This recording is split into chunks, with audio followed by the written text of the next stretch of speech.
Sorry, I need to cut some of those pictures out probably. That was a really long time. I was like, okay, we're still going. But good evening. My name is Becky, and I'm an alcoholic and an addict. Hi. I was an active member of a church youth group growing up, and one of my earliest memories was actually when my youth minister asked me to give my testimony as a 7th grader.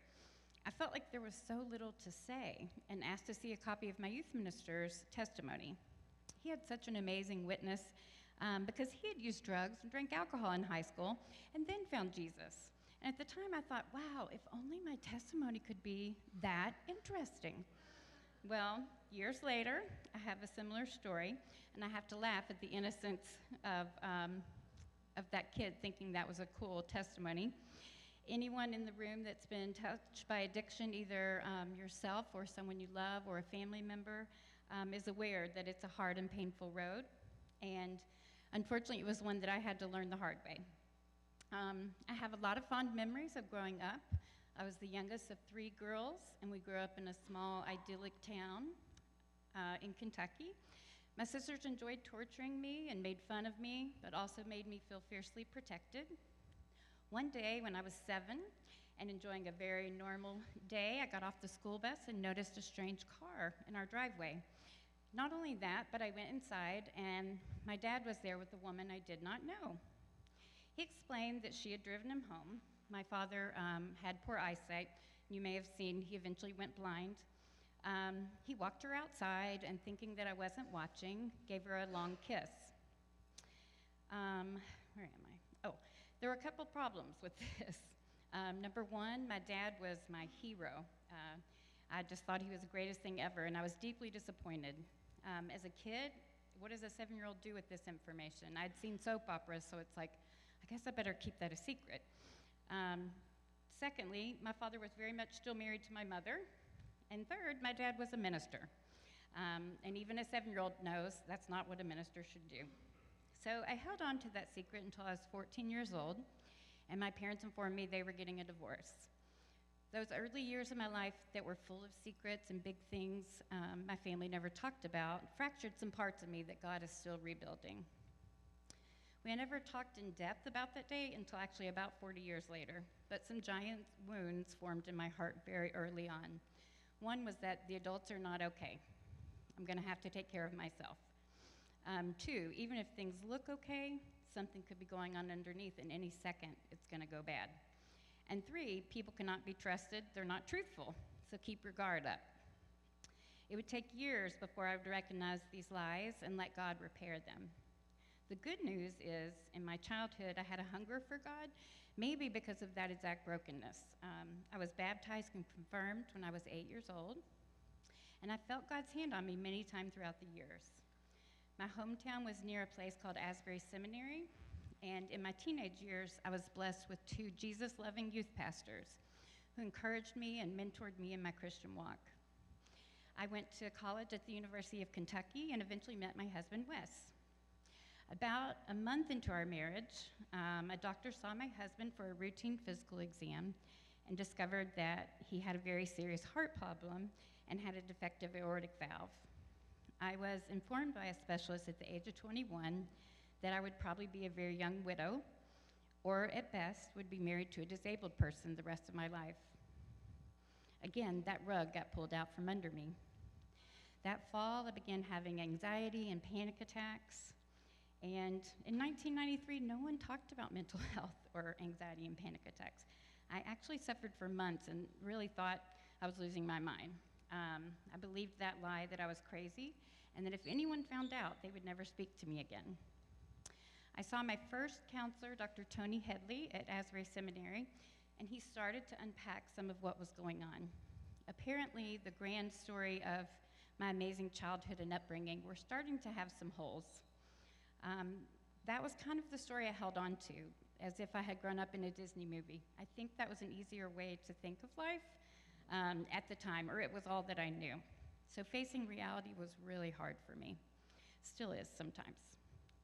As I started to make some headway in understanding the dysfunction of my family, Wes and I moved to Fort Lauderdale, where he was a youth pastor.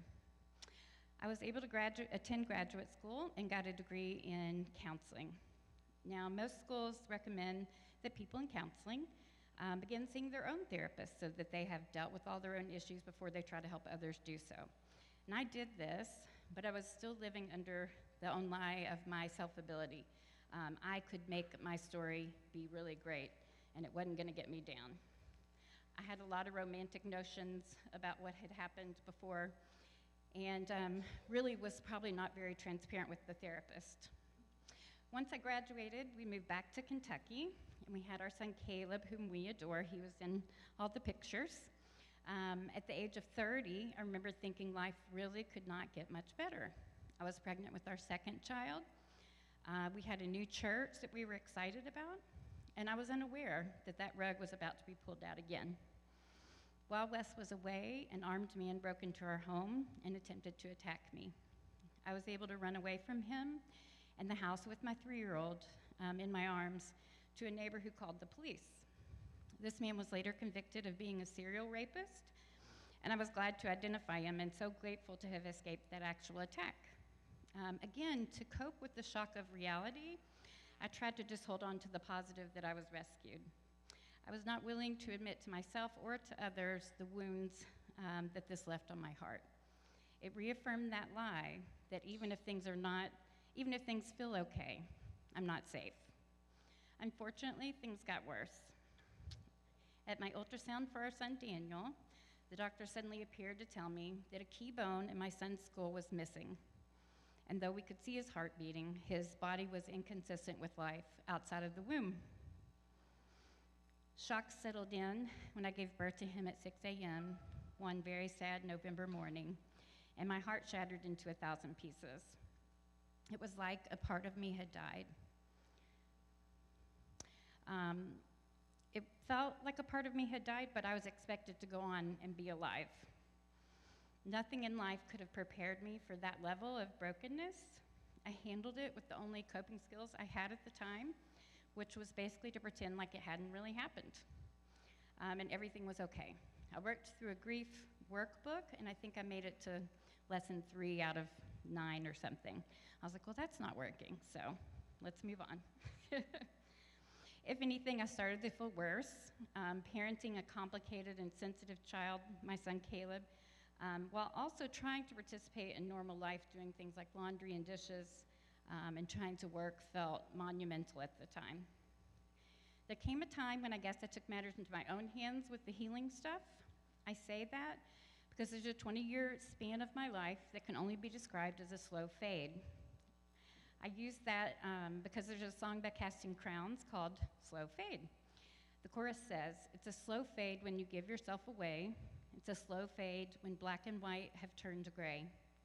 Thoughts invade, choices are made, a price will be paid when you give yourself away. People never crumble in a day, it's a slow fade. And that could describe my life overall in the next season, and there was a price to be paid. We moved to Florida, and I started working as a counselor for hospice, which I now see is kind of ironic. Since I wasn't able to face my own grief, let's just help other people with theirs. I was not an expert, but I stayed busy enough to not have a lot of time to think. I also had a young child I was raising, and my MO kind of just became stay busy, don't think. Inside, though, I was hurting and fighting back tears daily. I began eating fast food with desserts as I traveled to patients' homes in my car. It was sort of like my reward for making it through dealing with other people's pain. I gained weight and got more depressed. I saw a psychiatrist who added more meds to my antidepressants, and they would help for a week or two, sort of numb me out. But then the next month, another medication would be added, and so would another 5 pounds.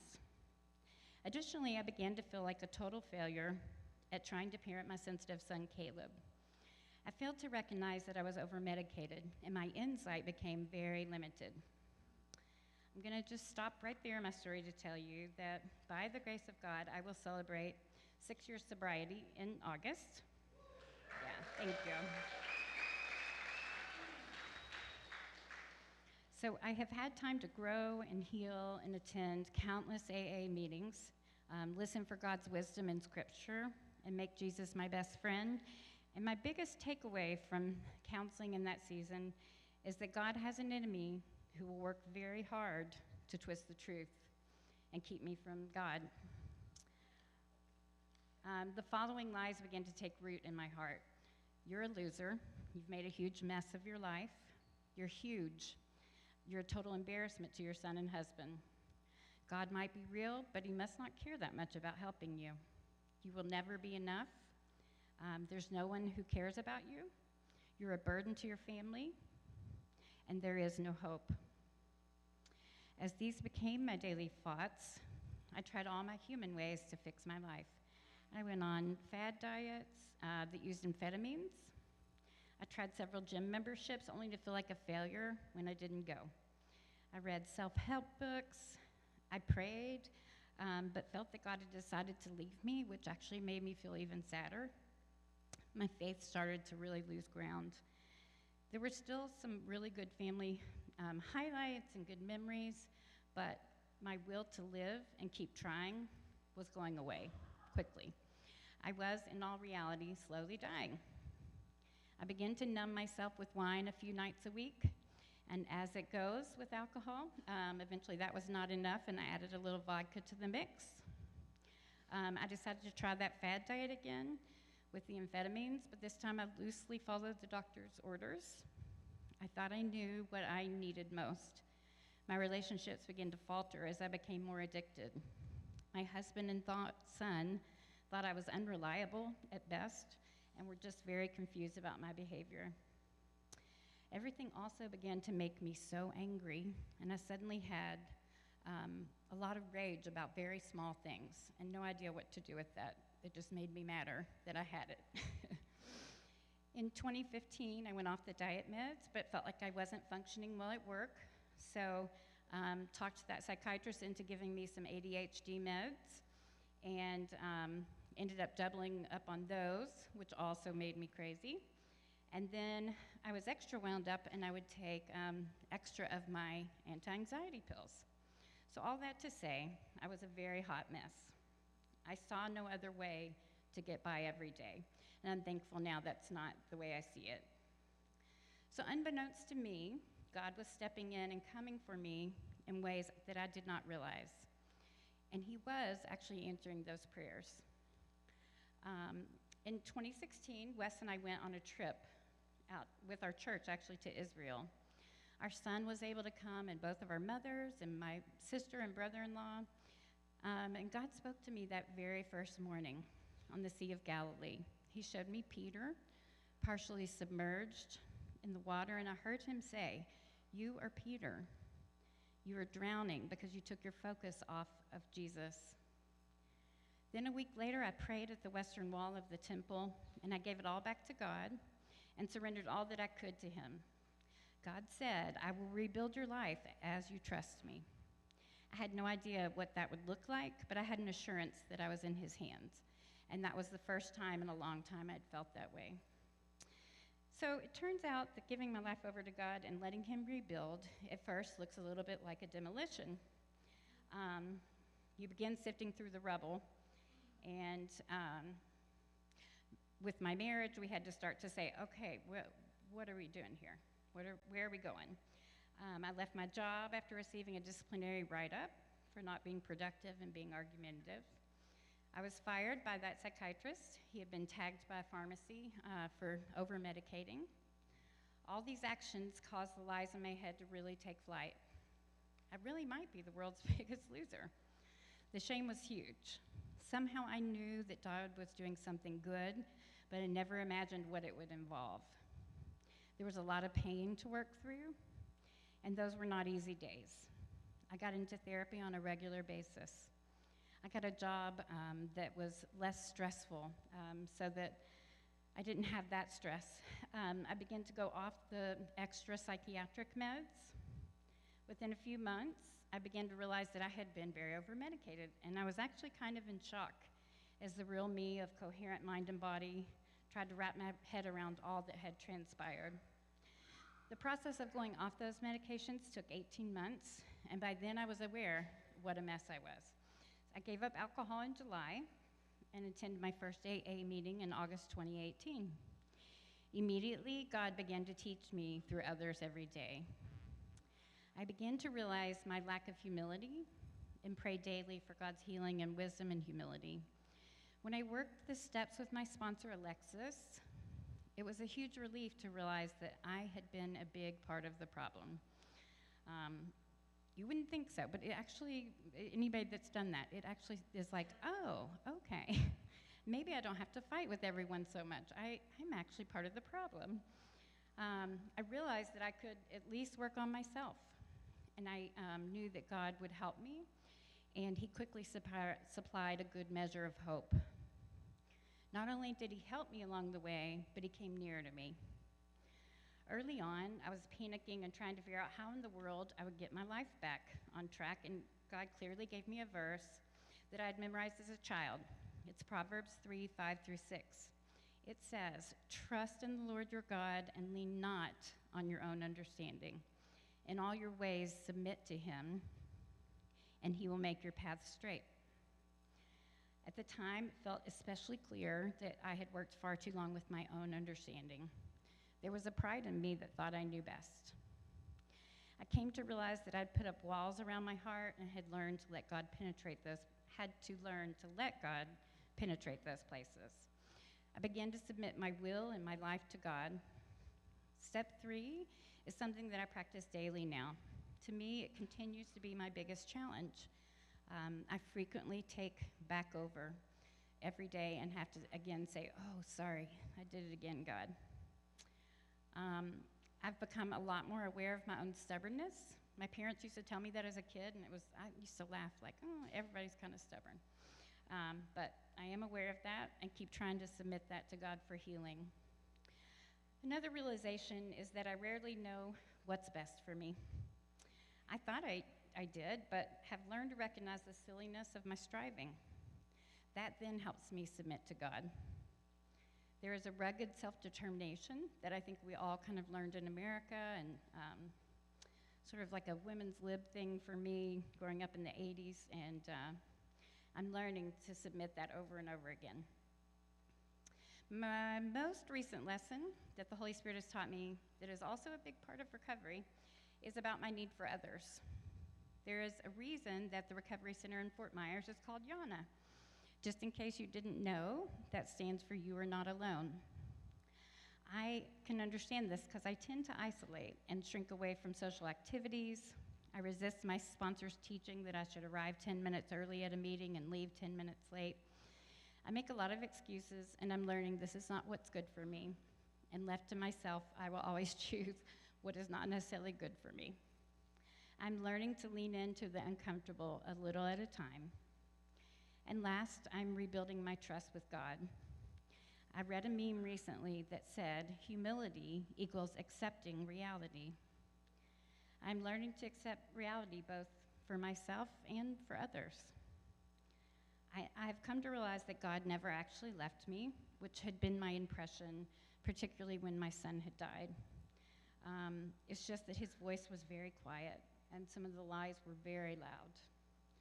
One of my greatest prayers has become Ephesians 3:18-19, and may you have power to understand, as all God's people should, how wide and how long and how high and how deep God's love is. May you experience the love of Christ, though it is too great to understand fully. Then you will be made complete with all the fullness of life and power that comes from God. I pray that for each of us tonight, that we would come to know that we are loved beyond what we can comprehend and continue to choose to recover a little bit at a time with God's help. Thank you for letting me share.